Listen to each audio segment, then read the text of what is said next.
শ্রীমদ্ভগবদ্গীতা তৃতীয় অধ্যায় কর্মযোগ। অর্জুন উবাচ জ্যায়সি চেৎ কর্মণস্তে মতা বুদ্ধির্জনার্দন তৎকিং কর্মণি ঘোরে মাং নিয়োজয়সি কেশব। অর্জুন বললেন, হে জনার্দন, হে কেশব, যদি তোমার মতে কর্ম অপেক্ষা ভক্তি বিষয়নী বুদ্ধি শ্রেয়তর হয়, তাহলে এই ভয়ানক যুদ্ধে নিযুক্ত হওয়ার জন্য কেন আমাকে প্ররোচিত করছো? ব্যামিশ্রেণেব বাক্যেন বুদ্ধিং মোহ্যসি মে তদেকং বদ নিশ্চিত্ত জেনেহ শ্রেয় মহাপ্নয়ম। তুমি যেন দ্ব্যর্থবোধক বাক্যের দ্বারা আমার বুদ্ধি বিভ্রান্ত করছো, তাই দয়া করে আমাকে নিশ্চিতভাবে বলো, কোনটি আমার পক্ষে সব থেকে শ্রেয়স্কর। শ্রী ভগবানুবাচ লোকেऽস্মিन् দ্বিবিধা নিষ্ঠা পুরা প্रोक्ता মহানঘ জ্ঞানযোগেন সাংখ্যানাং কর্মযোগেন যোগিনাম। পরমেশ্বর ভগবান বললেন, হে নিষ্পাপ অর্জুন, আমি ইতিপূর্বে ব্যাখ্যা করেছি যে দুই প্রকার মানুষ আত্ম উপলব্ধি করতে চেষ্টা করে। কিছু লোক অভিজ্ঞতালব্ধ, আবার তা ভক্তির মাধ্যমে জানতে চায়।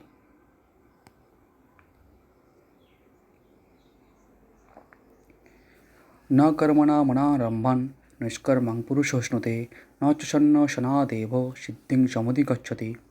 কেবল কর্মের অনুষ্ঠান না করার মাধ্যমে কর্মফল থেকে মুক্ত হওয়া যায় না, আবার কর্মত্যাগের মাধ্যমেও সিদ্ধিলাভ করা যায় না। ন হি কশ্চিৎ ক্ষণমপি জাতু তিষ্ঠত্য কর্মকৃৎ কার্যতে হ্যাবসো কর্ম সর্বপ্রকৃতি জয়গুণাই। সকলেই মায়াজাত গুণসমূহের দ্বারা প্রভাবিত হয়ে অসহায়ভাবে কর্ম করতে বাধ্য হয়, তাই কর্ম না করে কেউই ক্ষণকালও থাকতে পারে না। কর্মেন্দ্রিয়াণি সংযম্য য আস্তে মনসাসরং ইন্দ্রিয়ার্থান বিমূঢ়ত্বা মিথ্যাচার স উচ্যতে। যে ব্যক্তি পঞ্চকর্মেন্দ্রিয়কে সংযত করেও মনে মনে শব্দ, রস আদি ইত্যাদি বিষয়গুলোকে স্মরণ করে, সেই মূঢ় অবশ্যই নিজেকে বিভ্রান্ত করে এবং তাকে মিথ্যাচারী ভণ্ড বলা হয়ে থাকে। যস্তেন্দ্রিয়াণি মনসা নিয়ম্যারভতে অর্জুন কর্মেন্দ্রিয় কর্মযোগ মশক্ত স বিশিষ্যতে। কিন্তু যিনি মনের দ্বারা ইন্দ্রিয়গুলিকে সংযত করে অনাসক্তভাবে কর্মযোগের অনুষ্ঠান করেন, তিনি পূর্বোক্ত মিথ্যাচারী অপেক্ষা অনেক গুণে শ্রেষ্ঠ। নিয়তং কুরু কর্মতং কর্ম জ্যায় হ্যাকর্মণ শরীর যাত্রাপি চতে ন প্রসিদ্ধেত কর্মণ। তুমি শাস্ত্রোক্ত কর্মের অনুষ্ঠান করো, কেননা কর্মত্যাগ থেকে কর্মের অনুষ্ঠান শ্রেয়। কর্ম না করে কেউ দেহযাত্রাও নির্বাহ করতে পারে না। যজ্ঞার্থাৎ কর্মণন্যত্র লোকহং কর্মবন্ধন তদর্থং কর্ম কৌন্তেয় মুক্তসঙ্গ সমাচর। বিষ্ণুর প্রীতি সম্পাদন করার জন্যই কর্ম করা উচিত, তা না হলেই কর্মই এই জড়জগতের বন্ধনের কারণ। তাই হে কৌন্তেয়, ভগবানের সন্তুষ্টি বিধানের জন্যই কেবল তুমি তোমার কর্তব্য কর্ম অনুষ্ঠান করো, এবং এভাবেই তুমি সর্বদাই বন্ধন থেকে মুক্ত হতে পারবে। সহযোগ্যা প্রজা শিষ্টা পুরো বাচ প্রজাপতি অনেন প্রসবসিদ্ধ মেষ বহুতিষ্ঠ কামধুক। সৃষ্টির প্রারম্ভে সৃষ্টিকর্তা যজ্ঞাদি সহ প্রজা সকল সৃষ্টি করে বলেছিলেন, এই যজ্ঞের দ্বারা তোমরা উত্তরতর সমৃদ্ধ হও, এই যজ্ঞ তোমাদের সমস্ত অভীষ্ট পূর্ণ করবে। দেবান ভাবয়তানেন তে দেবা ভাবয়ন্তু ব পরস্পরং ভাবয়ন্ত শ্রেয় পরমবাপ্সত। তোমাদের যজ্ঞ অনুষ্ঠানে প্রীত হয়ে দেবতারা তোমাদের প্রীতি সাধন করবেন। এভাবেই পরস্পরের প্রীতি সম্পাদন করার মাধ্যমে তোমরা পরম মঙ্গল লাভ করবে। ইষ্ঠান ভোগান হিবো দেবা দাস্যন্তে যজ্ঞভাবিতা তৈদোর্থান প্রদায়েভ্য য ভুঙ্ক্তে স্তন এবস। যজ্ঞের ফলে সন্তুষ্ট হয়ে দেবতারা তোমাদের বাঞ্ছিত ভোগ্যবস্তু প্রদান করবেন, কিন্তু দেবতাদের প্রদত্ত বস্তু তাদের নিবেদন না করে যে ভোগ করে সে নিশ্চয়ই চোর। যজ্ঞসৃষ্টা সিনো সন্ত মুচ্যন্তে সর্বকিল বিষয়ী ভুঞ্জন্তে তো তঘং পাপা জয়বচ্চন্তত্ব কারণাৎ। ভগবত ভক্তরা সমস্ত পাপ থেকে মুক্ত হন, কারণ তারা যজ্ঞাবশিষ্ট অন্নাদি গ্রহণ করেন। যারা কেবল স্বার্থপর হয়ে নিজেদের ইন্দ্রিয় তৃপ্তির জন্য অন্নাদি পাক করে, তারা কেবল পাপই ভোজন করে। অন্নাৎ ভবন্তি ভূতানি পর্যান্নদন্য সম্ভব যজ্ঞৎ ভবতি পর্জন্য যজ্ঞকর্ম সমুদ্ভব। অন্ন খেয়ে প্রাণীগণ জীবন ধারণ করে, বৃষ্টি হওয়ার ফলে অন্ন উৎপন্ন হয়, যজ্ঞ অনুষ্ঠান করার ফলে বৃষ্টি উৎপন্ন হয় এবং শাস্ত্রোক্ত কর্ম থেকে যজ্ঞ উৎপন্ন হয়। কর্মব্রহ্মোদ্ভবং বিদ্ধি ব্রহ্মাক্ষর সমুদ্ভবম তস্মাৎ সর্বগতং ব্রহ্ম নিত্যং যোগে প্রতিষ্ঠিতম। যজ্ঞাদি কর্ম বেদ থেকে উদ্ভূত হয়েছে এবং বেদ অক্ষর বা পরমেশ্বর ভগবান থেকে প্রকাশিত হয়েছে, অতএব সর্বব্যাপক ব্রহ্ম সর্বদা যজ্ঞে প্রতিষ্ঠিত আছেন। এবং প্রবর্তিতং চক্র নানুবর্তয়তি হচ অঘায়রিন্দ্রিয়ারম মঘং পার্থস্ব জীবতি। হে অর্জুন, যে ব্যক্তি এই জীবনে বেদের দ্বারা প্রতিষ্ঠিত যজ্ঞ অনুষ্ঠানের পন্থা অনুসরণ করে না, সেই ইন্দ্রিয়সুখ পরায়ণী পাপী ব্যক্তি বৃথা জীবন ধারণ করে। যস্তত্তরতিরেব সদ্দত্ততীর্থশ্চ মানব আত্মন্যেব চ সন্তুষ্টস্য কার্যং ন বিদ্যতে। কিন্তু যে ব্যক্তি আত্মাতেই প্রীত, আত্মাতেই তৃপ্ত এবং আত্মাতেই সন্তুষ্ট, তার কোনো কর্তব্য কর্ম নেই। নৈব তস্য কৃতেনার্থ না কৃতেনহ কশ্চন ন চাস্য সর্বভূতেষু কশ্চিদর্থ ব্যপশ্রয়। আত্মানন্দ অনুভবকারী ব্যক্তির এই জগতে ধর্ম অনুষ্ঠানের কোনো প্রয়োজন নেই এবং এই প্রকার কর্ম না করারও কোনো কারণ নেই। তাকে অন্য কোনো প্রাণীর উপর নির্ভর করতেও হয় না। তস্মাৎ শক্ত সততং কার্যং কর্ম সমাচর আসক্ত হ্যাচরণ কর্ম পরমাপ্নোতি পুরুষ। অতএব কর্মফলের প্রতি আসক্তি রহিত হয়ে কর্তব্য কর্ম সম্পাদন করো। অনাসক্ত হয়ে কর্ম করার ফলেই মানুষ পরতত্ত্বকে লাভ করতে পারে। কর্মণ্যৈব হি সংসিদ্ধি মাস্তিতা জনকাদয় লোকসংগ্রহমে বাপি সংপশ্যন কর্তুমর্হসি। জনক আদি রাজারও কর্মদ্বারায় সংসিদ্ধি প্রাপ্ত হয়েছিলেন, অতএব জনসাধারণকে শিক্ষা দেওয়ার জন্য তোমার কর্ম করা উচিত। যদ্যদাচরতি শ্রেষ্ঠস্তদেবেতরোচন সযৎ প্রমাণং কুরুতে লোকস্তদনুবর্ততে। শ্রেষ্ঠ ব্যক্তি যেভাবে আচরণ করেন সাধারণ মানুষেরা তার অনুকরণ করে। তিনি যা প্রমাণ বলে স্বীকার করেন সমগ্র পৃথিবী তারই অনুসরণ করে। নমে পার্থার্সি কর্তব্যং ত্রিষু লোকেষু কিঞ্চন নানুব্যক্ত অবাপ্তব্যং বর্ত এব চ কর্মণি। হে পার্থ, এই ত্রিজগতে আমার কিছুই কর্তব্য নেই, আমার অপ্রাপ্ত কিছু নেই এবং প্রাপ্তব্য কিছু নেই, তবুও আমি কর্মে ব্যাপৃত আছি। যদি হেহং নবর্তেয়ং জাতু কর্মণ্যতন্দ্রিত মম বর্তানুবর্তন্তে মনুষ্যা পার্থ সর্বশ। হে পার্থ, আমি যদি অনলস হয়ে কর্তব্য কর্মে প্রবৃত্ত না হই, তবে আমার অনুবর্তী হয়ে সমস্ত মানুষই কর্ম ত্যাগ করবে। উৎসিদিয়ুর্মি লোকা ন কুর্যাং কর্ম চেদহম শঙ্করস্য চ কর্ত শ্যামোপহনামিমা প্রজা। আমি যদি কর্ম না করি তাহলে এই সমস্ত লোক উৎসন্ন হবে, আমি বরং শঙ্কর সৃষ্টির কারণ হব এবং তার ফলে আমার দ্বারা সমস্ত প্রজা বিনষ্ট হবে।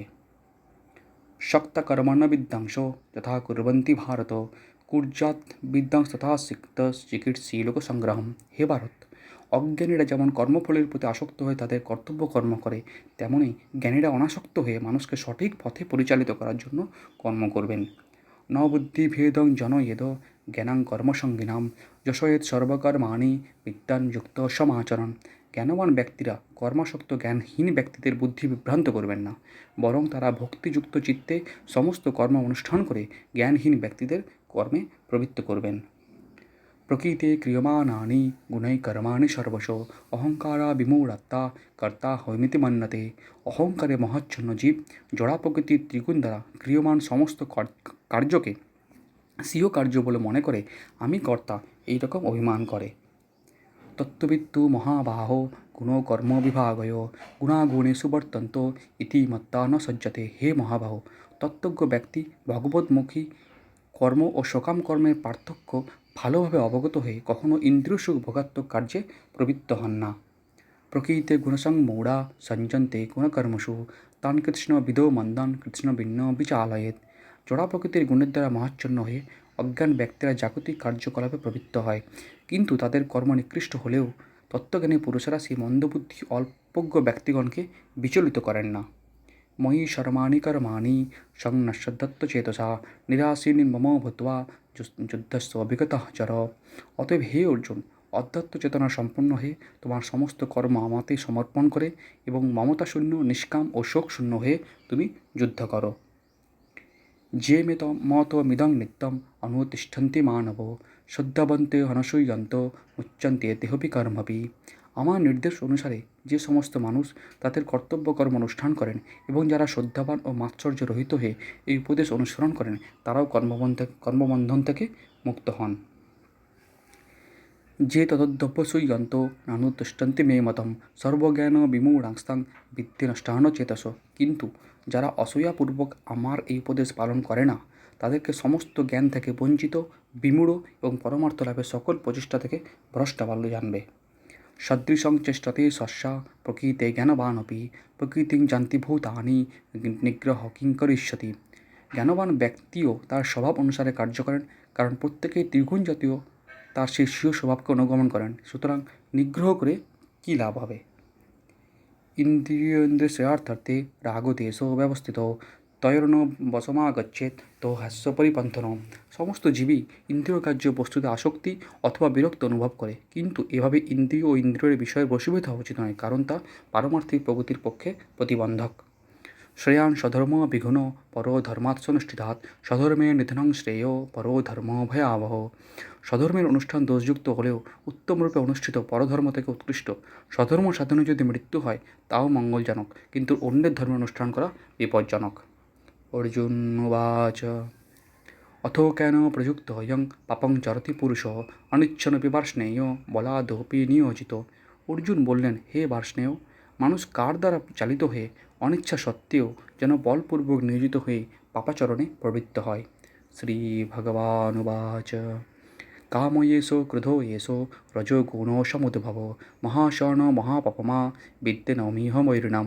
পরমেশ্বর ভগবান বললেন, হে অর্জুন, রজোগুণ থেকে সমুদ্ভূত কামই মানুষকে পাপে প্রবৃত্ত করে এবং এই কামই ক্রোধে পরিণত হয়। কাম সর্বগ্রাসী ও পাপাত্মক। কামকে জীবনের প্রধান শত্রু বলে জানবে। ধূমের্না বিরতে বহ্নি যথার্দর্শ মলেন চ যথাল্পেনাবৃত গর্ভ চেতোত্তেনামৃতম। অগ্নি যেমন ধূম দ্বারা আবৃত থাকে, দর্পণ যেমন ময়লার দ্বারা আবৃত থাকে, অথবা গর্ভ যেমন জরায়ুর দ্বারা আবৃত থাকে, তেমন জীবাত্মা বিভিন্ন মাত্রায় এই কামের দ্বারা আবৃত থাকে। আবৃতং জ্ঞানমে তেন জ্ঞানীন নৈত্যবৈরিণা কামরূপেণ কন্তেয় দুষ্পুরেণা নলেন চ। কামরূপী চিরশত্রুর দ্বারা জীবের শুদ্ধ চেতনা আবৃত হয়। এই কাম দুর্বারিত অগ্নির মতো চির অতৃপ্ত। ইন্দ্রিয়াণি মনোবুদ্ধির অধিষ্ঠানমুচ্যতে ঐতিব্যময় হয়তস্য জ্ঞানম আবৃত দেহিনম। ইন্দ্রিয়সমূহ, মন ও বুদ্ধি এই কামের আশ্রয়স্থল। এই ইন্দ্রিয় আদির দ্বারা কাম জীবের প্রকৃত জ্ঞানকে আচ্ছন্ন করে তাকে বিভ্রান্ত করে। তস্মাত্ত্বমিন্দ্রিয়াণুদ্ধ নিয়ম ভরতর্ষভ পাপমানং প্রজা হি হেনং জ্ঞানবিজ্ঞান নাশনম। অতএব হে ভরতশ্রেষ্ঠ, তুমি প্রথমে ইন্দ্রিয়গুলিকে নিয়ন্ত্রিত করে জ্ঞান ও বিজ্ঞান নাশকারক পাপের প্রতিক্রূপ এই কামকে বিনাশ করো। ইন্দ্রিয়াণি পরান্না হুরি ইন্দ্রিয় পরং মনোতস্তু পরা বুদ্ধির চ বুদ্ধে পরতস্তু স। স্থূল জড় পদার্থ থেকে ইন্দ্রিয়গুলি শ্রেয়, ইন্দ্রিয়গুলি থেকে মন শ্রেয়, মন থেকে বুদ্ধি শ্রেয়, আর তিনি বা আত্মা সেই বুদ্ধির থেকেও শ্রেয়। এবং বুদ্ধে পরং বুদ্ধা সংস্থভত্তনামা জহি শত্রু মহাবাহ কামরূপং দুরাসদম। হে মহাবীর অর্জুন, নিজেকে জড় ইন্দ্রিয়, মন ও বুদ্ধির অতীত জেনে নিশ্চয়াত্মিকা বুদ্ধির দ্বারা মনকে স্থির করো এবং এভাবেই চিৎ শক্তি দ্বারা কামরূপ দুর্জয় শত্রুকে জয় করো। জয় শ্রীকৃষ্ণ। এখানে তৃতীয় অধ্যায় বা কর্মযোগ শেষ হলো।